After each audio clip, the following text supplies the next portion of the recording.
ایک موضوع کہ جس کی جانب توجہ دلانا بہت ضروری ہو گیا ہے اور تقریباً اب ہر جگہ اس کی جانب ایک دفعہ میں توجہ ضرور دلاتا ہوں کہ ہمیشہ اس کو میں آج کل ڈسکس کر رہا ہوں. وجہ یہ ہے کہ ایک بہت بڑا کنفیوژن سا پھیلایا جا رہا ہے کہ ہم دشمنان اہل بیت کو کچھ نہ کہیں اور نسبت دی جاتی ہے کہ جی علماء اور مراجع فرما رہے ہیں. تو ایسا قطعاً نہیں ہے. مراجع نے جو حکم دیا ہے، چاہے وہ آغا خامنائی ہو چاہے آغا سستانی ہو، وہ کہا ہے کہ کسی کے بزرگان کی توہین نہ کرو، گندی کوئی زبان استعمال نہ کرو. بہت بڑا فرق ہے گندی زبان استعمال کرنے میں اور حقائق کو بیان کرنے میں. اور اگر انہوں نے یہ فرمایا ہے اور قطعاً فرمایا ہے اور تمام مسلمانوں کا ہمیں خیال رکھنا چاہیے، تمام مسلمان فرقے مسلمان ہیں، لیکن یہ بھی ذہن میں رہے کہ کسی کی توہین کرنا الگ ہے، حقائق بیان کرنا الگ چیز ہے، لیکن ان کے لیے دلوں کو نرم کرنا اگر کوئی یہ کام کرے تو یہ بدترین گناہ ہے کہ ان کے لیے دل کو نرم کیا جائے یا ان کے لیے راہوں کو ہموار کیا جائے. اگر اتحاد کے نام پہ کوئی یہ کام کر رہا ہے کہ کسی بھی دشمن خدا، کسی بھی دشمن رسول اللہ، کسی بھی دشمن اہل بیت کے لیے دل کو نرم کر رہا ہے، تو اس سے بڑھ کر کوئی گناہ نہیں ہو سکتا یار. اسی طریقے سے جب انہوں نے ارشاد فرمایا ہے تو اس سے مراد یہ ہے کہ جہاں پر فتنہ ہوتا. لیکن اگر ہم اپنے بچوں کو بتائیں اہل بیت کے فضائل اور دشمنان اہل بیت کی خباثت، تو یہ ہم پر بتانا لازم ہے. لہٰذا کھل کے کہیں کسی چیز کو ڈسکس کرنا الگ موضوع ہے، اندر ایک اپنے لوگوں کو آگاہ کرنا یہ ایک الگ چیز ہے اور ضروری چیز ہے. اور پھر ایک جملہ کہا جاتا ہے آج کل جو بہت عام ہو چکا ہے اور بہت سننے میں آتا ہے، اور خصوصاً ہم لوگوں کو تو بہت ہی سننے کو ملتا ہے، اور بعض دفعہ اس پہ نصیحت بھی کی جاتی ہے، اور بعض دفعہ جب اس نصیحت پہ عمل نہ ہو تو ہمیں مخالفت بھی اٹھانی پڑتی ہے. وہ کیا ہے کہ جی آپ صرف فضائل بیان کریں، دشمنوں کے ذکر کی کیا ضرورت. تو یہ بھی ایک انتہائی زہریلا ڈوز ہے کہ صرف فضائل بیان کریں. اس کا نتیجہ کیا نکلے گا؟ فرض کریں کہ اپنے بچوں کو صرف ہم نے فضائل بتائے پنجتن کے، فرض کریں بعد میں بچوں نے عمر کے کسی مرحلے میں 40 سال میں 50 سال میں دشمنان اہل بیت کے بھی فضائل سن لیے. فرض کریں ہم نے پنجتن کے فضائل بتائے صرف اور دشمنوں کے بارے میں کچھ نہیں بتایا. اب بچہ 40 سال کا ہو گیا، 50 سال کا ہو گیا ہمارے مرنے کے بعد، اور بچے نے فضیلت سنی حضرت سلمان فارسی کی، وہ قبول کرے گا کہ نہیں کرے گا؟ کرے گا. اس نے فضیلت سنی جناب عمار کی، جناب مقداد کی، جناب حجر بن ادئی کی یا جناب مالک اشتر کی، وہ قبول کرے گا. لیکن سوال یہ پیدا ہوتا ہے کہ اسی دوران اگر اور بعض لوگوں کی تعریف بھی سن لی تو وہ کیوں قبول نہیں کرے گا؟ وہ انہیں بھی قبول کرے گا اور یہ کہہ کے قبول کرے گا کہ ہمارے ابا نے اپنی نالج کے حساب سے 5 افراد کا ذکر کیا اور باقیوں کا ذکر ہمارے استاد نے یا پڑوسی نے یا محلے کی مسجد والے نے کر دیا، قاتلان جناب سیدہ کا، دشمنان مولا امیر المومنین کا. تو نتیجہ کیا ہوگا؟ اب یاد رکھیں کہ ہماری نسل سے صحیح اسلام اور دین ختم ہو جائے گا. بس یہ یاد رکھیں کہ صرف فضائل اہل بیت کا کوئی فائدہ نہیں ہے. بہت کھری اور واضح بات، صرف فضائل اہل بیت کا کوئی فائدہ نہیں ہے جب تک کہ ان کے دشمنوں کی معرفت اور ان سے براءت نہ.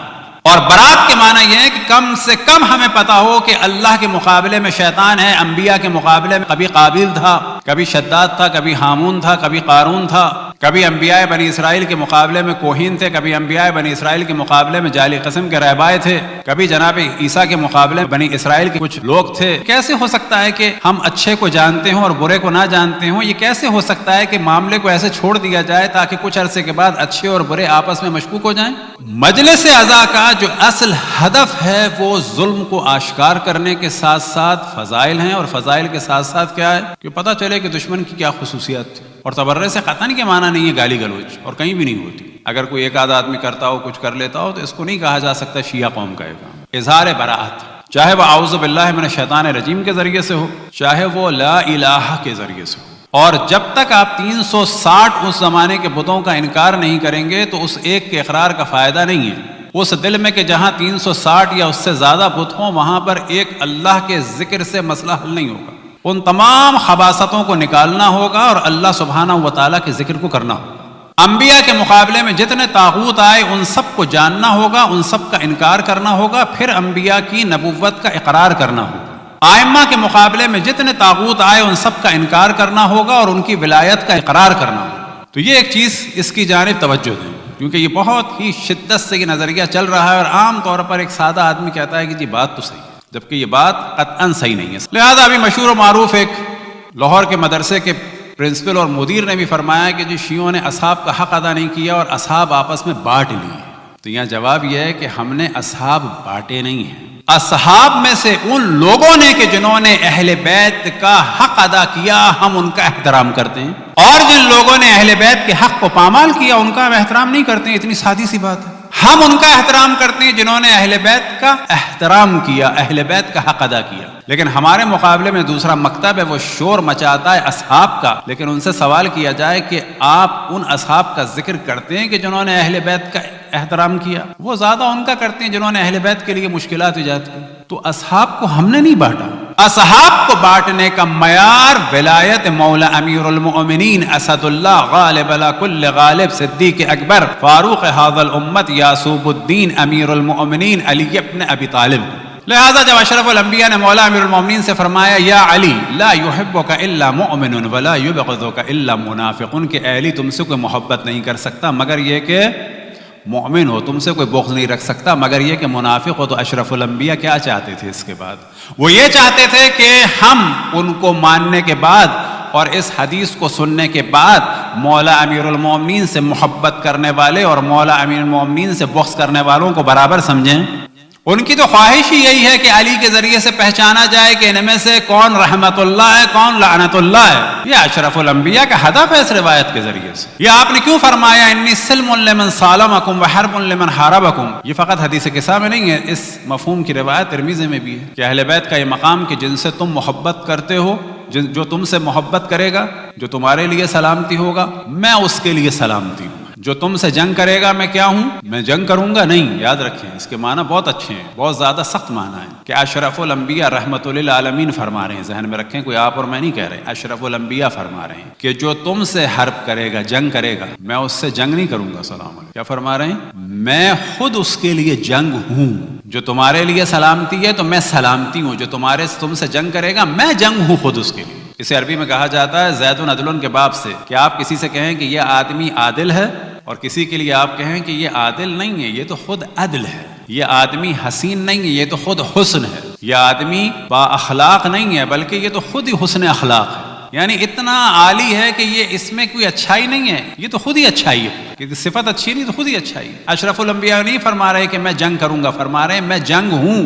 اب اگر اتحاد کرنا ہے اور قتل کرنا چاہیے تمام مسلمانوں سے, لیکن اس کے معنی یہ نہیں ہے کہ اب اپنے شیعوں کو ملامت کی جائے اور کہا جائے کہ جی ہم نے بانٹ لیے. ہم نے نہیں بانٹا ہے, انہوں نے اہل بیت سے اپنے آپ کو دور کیا, ہم ان سے دور ہو گئے.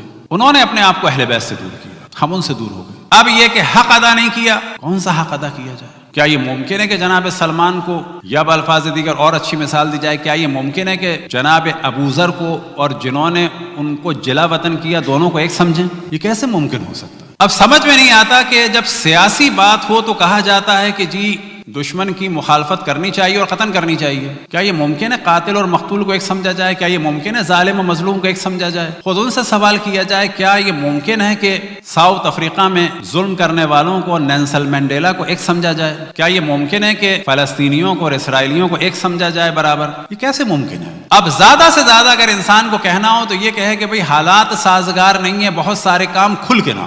لیکن ایسی بات کرنا کہ جس سے اگلی نسلوں میں انحراف پھیل جائے تو قطعاً ان کاموں سے بچنا چاہیے. اب اصحاب کے بارے میں کہ جیسا کہ ہم نے توجہ دلائی کہ ہم نے حق ادا نہیں کیا, وہ کون سا حق ہے, اور ہم نے بانٹ لیے, تو ہم توجہ دلائیں کہ ہمارے یہاں معیار ہے اصحاب کا. جو اشرف الانبیاء کو جنہوں نے مانا اور ان کی زندگی میں ہدایت پہ دنیا سے چلے گئے, وہ ہمارے لیے حق ہے. اگر اشرف الانبیاء کی زندگی کے بعد وہ باقی رہے تو اب معیار یہ ہے کہ اگر مولا علی کا ساتھ دیا اور احترام کیا اور انہی کے احترام اور محبت پہ دنیا سے چلے گئے تو وہ ہمارے لیے علیہ السلام. لیکن اگر مولا علی کے بعد یا مولا علی کی زندگی میں ان کے دشمن ہو گئے یا مولا علی کے بعد امام حسن کے دشمن ہو گئے تو ہمارے لیے وہ بیکار ہے. اب اگر امام حسن کے تابع ہو گئے, امام حسن کی زندگی میں چلے گئے اور ہدایت پہ رہے تو سلام. لیکن اگر امام حسن کے مخالف ہو گئے یا ان کی زندگی کے بعد امام حسین کے مخالف ہو گئے تو وہ سب.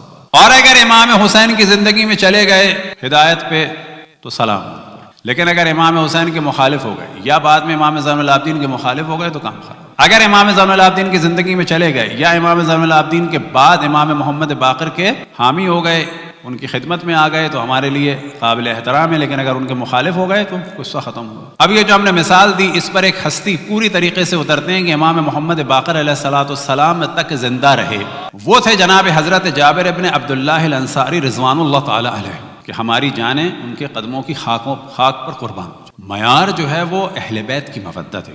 جناب جابر ابن عبداللہ انصاری صحابی رسول اللہ صلی اللہ علیہ وسلم تھے، اور بعد میں مولا امیر المؤمنین علیہ الصلوۃ والسلام کے صحابی ہوئے، بعد میں امام حسن علیہ الصلوۃ والسلام کے صحابی ہوئے، بعد میں امام حسین علیہ الصلوۃ والسلام کے صحابی ہوئے، بعد میں امام زین العابدین علیہ الصلوۃ والسلام کے صحابی ہوئے، اور بعد میں امام محمد باقر علیہ الصلوۃ والسلام کے صحابی اور ان کی خدمت اقدس میں آئے۔ اور رسول اللہ صلی اللہ علیہ وسلم نے ارشاد فرمایا تھا کہ اے جابر، تم میرے فرزند کو، میرے جانشین کو، محمد کو، کہ جن کا لقب ہوگا باقر، اور وہ علم کو کھول کھول کر بیان کریں گے، تم ان کا زمانہ پاؤ گے، جب ان کا زمانہ پائے تو ان کو میرا سلام۔ اب اگر یہ جناب جابر امام جعفر صادق علیہ الصلوۃ والسلام کا زمانہ پاتے اور ان کے خلاف ہو جاتے تو کیا ہوتا؟ السلام۔ تو معیار جو ہے وہ اہل بیت علیہم الصلوۃ والسلام کی مودت ہے، اور یہ وہی معیار ہے کہ جس کی جانب اللہ سبحانہ و تعالیٰ نے توجہ دلائی۔ کیا توجہ دلائی؟ اے میرے حبیب کہہ دو کہ میں تم سے اپنی رسالت کی کوئی اجرت طلب نہیں کرتا، مگر یہ کہ میرے قربا سے مودت کرو۔ تو اصحاب کے معاملے میں جو معیار ہے، اور ہر انسان کے معاملے میں جو ہمارا معیار ہے، اگر وہ اہل بیت کی مودت رکھتا ہے تو قابل احترام۔ اہل بیت سے بغض رکھتا ہے تو اس سے ہمارا کوئی تعلق نہیں، اور یہ ناممکن سی بات ہے کہ جو اہل بیت سے مودت کرے اور جو اہل بیت کا دشمن ہو، ان دونوں کو ہم برابر سمجھیں۔ خاموش ہو سکتے ہیں جان کے خطرے کی وجہ سے، خاموش ہو سکتے ہیں کسی اور مسئلے سے، لیکن اس خاموشی کو ایسا نہیں کرنا چاہیے کہ اپنی جان بچانے کے لیے، کسی فائدے کے لیے ہم کہیں کہ نہیں دونوں برابر ہیں۔ نا، برابر نہیں ہے ختم۔ اگر فرعون کے دور میں ہم ہوتے اور مخالفت نہ کر سکتے ہوتے تو بے شک ہم مخالفت نہ کریں، لیکن یہ کوشش نہ کریں کہ جناب موسیٰ اور فرعون برابر ہیں۔ یہ والی جو کوشش ہے یہ کام خراب۔